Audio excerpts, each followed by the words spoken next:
what they were doing. They got paid back. But it is a fact that Letitia James, as Paula Reed said, Letitia James campaigned for Attorney General in 2018 specifically on a promise of vote for me and I'll get Donald Trump. That's not something she said once. She said it dozens of times. She said it in writing. She fundraised off it. And she wasn't even specific. She didn't say, I'll get him for inflating his assets. At one point, she said he could be indicted for money laundering. At one point, she said, the day after she was elected, she said, and I quote, we're definitely going to sue his ass. He'll know my name. And when you make statements like that, how can you say there's no political angle to this? You can maybe say the facts are there, but it's also political. That's Letitia James's own doing. So what if... It's really it's a witch hunt in the truest sense of the word. It's election interference. And it just came out, this was just right now, Letitia James visited Joe Biden in the White House numerous times during the Trump witch hunt. And this just came out about 10 minutes ago, I got it. And so it's all a conspiracy to try and get Biden, who can't put two sentences together, trying to get him into office. So I just want to let you know that we have our best poll numbers, we have the best everything, despite this, and maybe because of this, because the people of the United States, all of those people back there, but the people of the United States really get it. They get it better than anybody else. All right, guys, so we got to talk about Mr. Wonderful, Kevin O'Leary, who went off on CNN over this Trump civil fraud case, a case that in and of itself is fraudulent and is scaring real estate developers like him, because what he sees is that they're setting a precedent with trying to take down Trump's businesses that could be applied to literally any real estate developer. And he's sounding off on it, okay, because he knows that what they're doing to Trump is a political witch hunt in an effort to bankrupt Trump, because they're trying to attack Trump from all angles, okay? This is just the business angle. So with that being said, I want you guys to pay attention, because this is important, right? What Kevin O'Leary is saying here on CNN is extremely important, because what's happening here is that there is a message being sent to anybody that is a businessman, like, for example, a billionaire like Trump, that's thinking about getting into politics, right? If you get into politics as a billionaire, you better think twice before trying to go against the establishment. And the reason why this is such an important message, okay, this is part of the reason why this is happening, is because Trump can't be controlled, right? The reason why Trump can't be controlled is because he's too rich, right? He's so rich that, again, they can't really control him. The way that they control regular, normal politicians is through money, right? You can buy a politician. Doesn't matter if they're Democrat or Republican. Guys, if you look at the donations that Democrats and Republicans get, the same companies buy all the politicians, right? They buy Democrats and Republicans, okay? They win no matter who wins, whether you're Democrat or Republican, because they're all bought and sold, right? But again, when you're so rich like Trump that you can't be bought and sold, that means you can't be controlled, right? So what they're saying is that, okay, well, we have a guy that decided to actually get into the game. He's so rich that we can't control him. And we got to send a message to anybody that's so rich that they can't be controlled, that wants to get in politics, that if you get into politics, we will destroy your business. That is why this is happening, okay? And Kevin O'Leary is sounding the alarm on a very dangerous precedent that's being set that should scare any real estate developer or anybody in business that's thinking about getting in politics. So I want to react to it. But before we get into it, we have to have a word from the sponsor of this video, BioTrust. Those who set their New Year's resolutions around health and beauty are helping collagen supplements grow in popularity. This supplement has trended recently as people are looking for ways to improve their skin, hair, nails, and joint health. For example, if you press a baby's cheeks, it bounces back because of the collagen that is present. Conversely, large pores and wrinkles appear as we lose collagen. The only collagen I recommend and use is this amazing magical supplement. It helps reduce visible signs of aging, reduce wrinkles, and promotes a youthful complexion of the skin. One scoop a day provides 5 critically important types of collagen your skin needs to perform and look its best. Plus, there are no artificial flavors, colors, or preservatives. Get it now for a whopping 53% off this New Year's. Plus, receive free live health and fitness coaching for life, a new ebook titled The 14 Foods for Amazing Skin, a 60-day satisfaction guarantee, and free shipping. Order now by going to healthwithpatriot.com. Again, that is healthwithpatriot.com. Well, the multi-million-dollar question tonight: will Donald Trump be barred from New York's luxury real estate business and forced to pay perhaps $370 million for falsifying financial records? Here to break it all down and what's at stake, Shark Tank judge and chairman of O'Leary Ventures, some call him Mr. Wonderful. We'll call him Kevin O'Leary tonight. Kevin, thank you for being here today. I have to ask you, I mean, look, some people look at all this and they say, is this what happens in business, what Trump has said he's done or is accused of being done? You've been doing real estate for decades. Does this case strike you as odd? Well, let's leave out Trump for a minute and let's leave out politics and just talk about what happens in real estate development anywhere. So if you're a developer and you've got a building on a block anywhere in America and it's worth, let's say, $500 million and you want to build a building right beside it, you go to the bank and say, this building is worth $500 million. I'd like to borrow a construction finance loan against this asset, and I want you to tell me it's worth $500 million too. And the bank negotiates with you and says, well, no, we think it's worth $400 million. And you fight it out. You're always trying to show your assets in the brightest light with the sunshine you can possibly determine for them. You want them to be worth the very most because you're only going to get a 40 or 50% loan to value, as it's called. Then you borrow that money. In the case of a $500 million asset, maybe you get $250 million, and you build a new building with a construction finance loan. And so that's what this case is all about. And by the way, forget about Trump. Every single real estate developer everywhere on earth does this. They always talk about their asset being worth a lot, and the bank says no. And that's just the way it is. Facts. That is the way it is, right? They're literally punishing Trump for being a businessman, right? That's what they're doing. They're saying, because you are a businessman, you're in real estate, and you're doing what every real estate businessman does, which is try to value their assets as much as possible.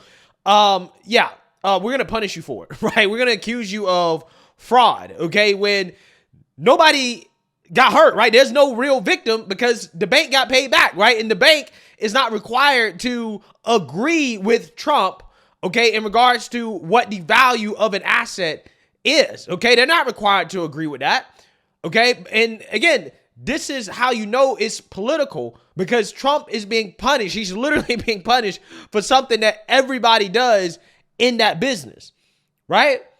That's how you know this is more about sending a message. This is a political message. This is about sending a message more so than it is about any type of real fraudulent behavior from the Trump organization or Trump himself. It's not, okay? I mean, Trump probably has an army of accountants that help handle these types of things. So it's just ridiculous to even think about. Even more ridiculous than the judge trying to say that Mar-a-Lago was valued at what? They tried to say it was like worth $25 million or something like that. Ridiculous, right? And they did that based off of a property tax assessment, which is different than actual market value, okay? So they try to use a property tax assessment to try to say, well, Trump is committing fraud because he valued his property at, 1,000 to 2,000% more than the tax assessment, right? Which is never used for the most part when you're talking about actual market value, okay? How much is the property worth on the market, okay? The value of a property or any asset really is how much somebody's willing to pay for it. Not how much the government says is worth,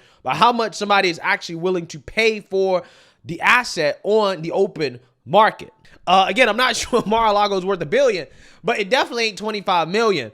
And ultimately, at the end of the day, this is about Letitia James, okay, and her career, her political career, because she campaigned on, I'm going to go after Trump. I'm going to get Trump. And see, that's what's happening here, right? You have these Democrats that are going after Trump for political gain. They're literally taking advantage of the system and their power in order to attack a political opponent to elevate their own profile. Okay, we know she has aspirations for higher office. We know that. Again, that's what's happening with the Alvin Bragg case. That's what's happening with the Fannie Pack Willis case, in which we got to talk about that. I might do a video on that. Fannie Pack Willis getting her fanny packed by some dude that she hired to be a special prosecutor in the Trump case. Again, overt, obvious corruption going on right there. We might talk about that. Also, when you talk about these Democrat Secretary of States trying to bar Trump from the ballot. This is all an attempt to try to extract political gain from going after Trump, because that's the new grip. Okay, that's the new grip. So again, this case right here is just like the most obvious one, right? This is the most obvious one. So in this case, when I'm trying to figure out, and I'm not pro or con, or I don't care about the politics, who lost money? Nobody. The bank got paid back the construction finance loan, and a new building was built. And if you're going to sue this case and win, you got to sue every real estate developer everywhere. This is all they do. Facts. Facts. But again, what it's about is that it basically is a message to, again, anybody who is in business where you have so much money that you can't be bought and you decide to get in politics. Yeah, you better fall in line.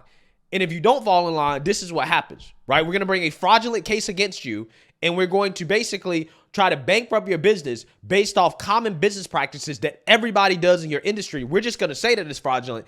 And yeah, we're going to do it in order to break you financially for not falling in line with the establishment. That's 100% what's happening to Trump right now. 100%. This is what they do all day long, every day. So I don't think this thing will ever survive appeal, regardless of what the fine is. This doesn't even make sense. Now, look, I know Trump's got a lot of problems in other indictments and everything else, but this, if you're a real estate developer, you're watching this, you're saying, what is this? This is ridiculous. Well, you know, the thing is, most people who are in this world are not real estate developers, and they necessarily don't know that this is the way maybe things are done, even if it might be violative of the law. But the question about who loses money, and I've heard this argument, and he's raised this argument, and others have raised this argument, that who's the real victim here? How about the fact that you can get a tax benefit for having overvalued or having a different value that's actually normal? Doesn't that deprive the state of revenue? Is that enough, do you think?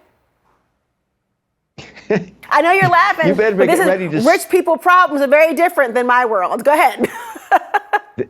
I mean, I get it. I totally get it. And you're making a valid point.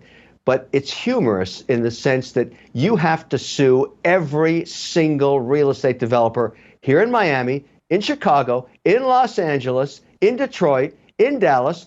This is what they do every day. This is what the real estate game is all about. It's getting construction financing against stabilized assets. When a building is fully leased out and everybody's renting it and you've got offices or you've got apartments in it, it's called a stable asset. And you value it and you go to the bank and say, this asset is worth $500 million. And I want to borrow $250 million against it. And the bank always negotiates with you. Everybody understands how this works. And that's why I think it's going to be very, very hard to make this stick in reality later. This is not, of all the things that Trump's being accused of and being litigated for and indicted for, this is not his problem.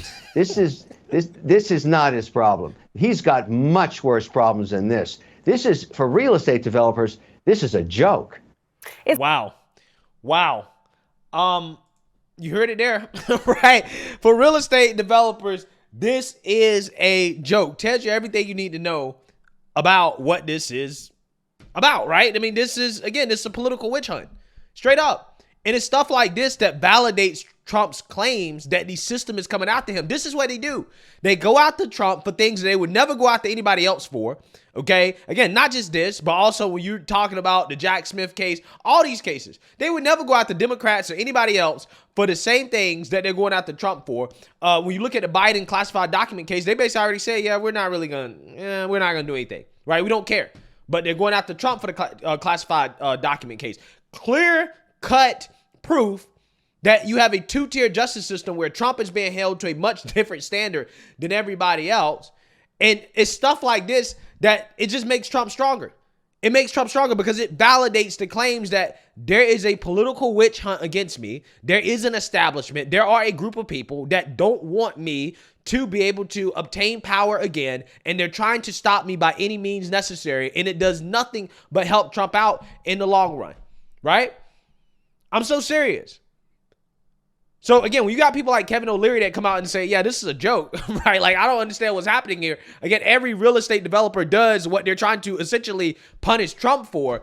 Again, it tells you everything you need to know. It's 100% a politically motivated witch hunt. Let me know what you guys think. Make sure you like, comment, and subscribe. Most importantly, share a Black conservative perspective. Peace.